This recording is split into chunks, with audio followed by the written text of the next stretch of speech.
This thing about voting is pretty darn important when you think about it, right? I mean, it's what we fought wars for.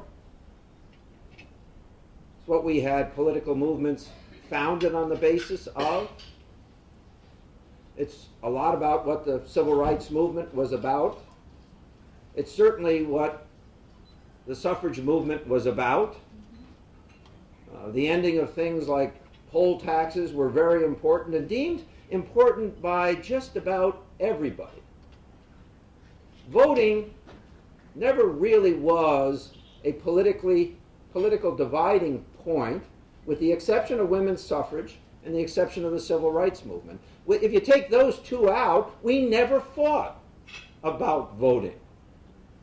We had this long history, this long continuum in the United States that we should do everything in our power to encourage people to vote, to make it easier to vote, to expand that opportunity with the expectation that our political structure would be better off if more people voted rather than few, and ultimately the decision was made that no one had the right to deny anyone else the right to vote. Now, how and why this thing got turned on its head has a lot to do with politics, and I understand that the League is non-political, and I'm going to do my best to stay out of that, right? I posit this. If the president loses Pennsylvania, a state that elected a Republican governor and a Republican legislature combination the first time in many, many years. If Mitt Romney wins Pennsylvania by 10,000 votes, or 20,000 votes, or 50,000 votes, and the law that was enacted by that legislature and signed by that governor has the potential of denying 720,000 people the right to vote, then we might very well tear our political fabric asunder. Same thing could happen in Wisconsin, by the way. There's an argument that this is somehow good for government, that this is going to do something. Remember that there is almost no evidence of systemic voter fraud based on the identification of a person voting. Almost none.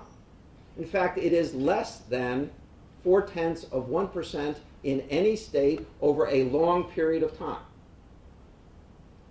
There's nothing more at play here than politics. And you have to put it in context.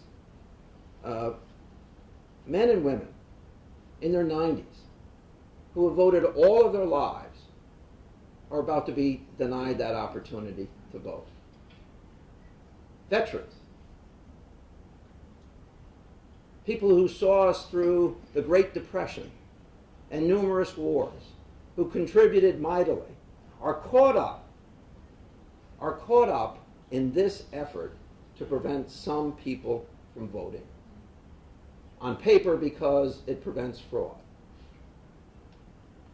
In reality, this is the fraud. The problem with the ID requirement, as it's written in most of the 19 states that have passed the law, is that it's a poll tax. And I'm going to explain to you why. Now, you don't vote, you don't drive, but I'm going to make you go to the DMV. And by the way, if you're an urban resident, you're more likely to move than non-urban residents. And if you're an apartment dweller, it's entirely possible you're going to move every year or every 18 months. So every time you do that, I'm going to require that you take a day off of work and that you go to the Department of Motor Vehicles and that you get that ID.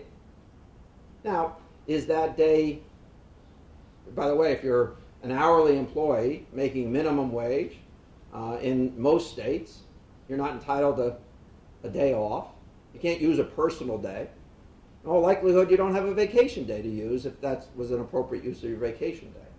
So what I'm saying to you is if you want to vote in every election every year, it's going to cost you anywhere from $70 to $150. That's what we did. It's a poll tax. Now, no one in this country would tolerate a poll tax if it was named a poll tax. Somebody has to care about democracy. I'm not talking about a Republican version of democracy or a Democratic version of democracy. I'm talking about someone who simply makes it their calling to argue what we all fundamentally know, that we should have a voting process that is fair, that avoids fraud.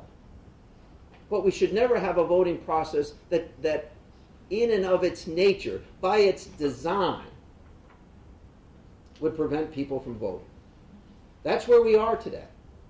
That's where we are. Indiana, to comply with its law, by the way, has already spent $10 million giving free identification out. It isn't even a good fiscal decision to make.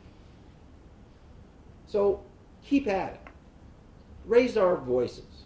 I'm hopeful that we'll avoid my nightmare scenario in the few states that are really contested, where this will become a question. I don't want to see my democracy, my nation torn apart over this kind of stuff. The idea that we would deny 700,000 people in Pennsylvania the right to vote makes no sense at all. In some of those congressional districts, even in Texas, which is not in play in a presidential basis, but there are districts in play, that makes no sense at all. And someone's voice, and someone's nonpartisan voice, because anything I say on this subject is presumed to be partisan, and I suppose because I'm a democratically elected Democrat, it is in that sense. But this has got to be important to somebody. Let's get those results after this election, regardless of the outcome. And let's look at the rates of voting and who voted in each of those 21 states.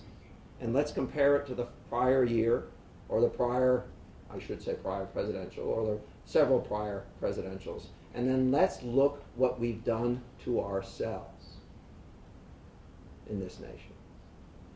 That job is your job, because you're the only folks who can speak to this issue above and beyond politics.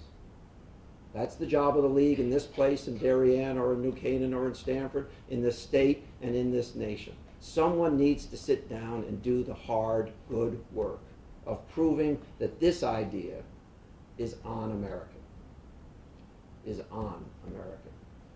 that America is bigger and better and stronger than to seek to deny a senior citizen, a college student, a Latino mother, or a black man in any one of our states or cities the right to vote.